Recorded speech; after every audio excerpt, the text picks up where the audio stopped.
Hello guys, welcome to my channel. Today this video show you how to disable Copilot in new Outlook. Open new Outlook.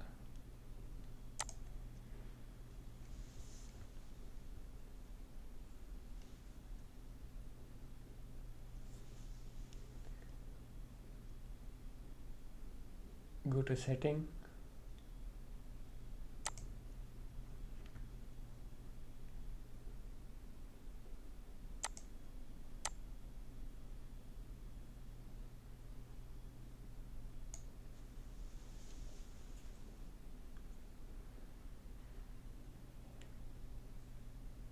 Select Copilot.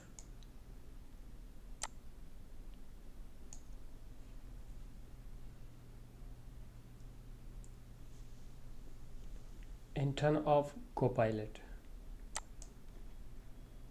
Then click on save.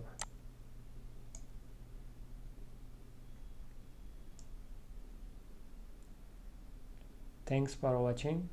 Please subscribe for more videos.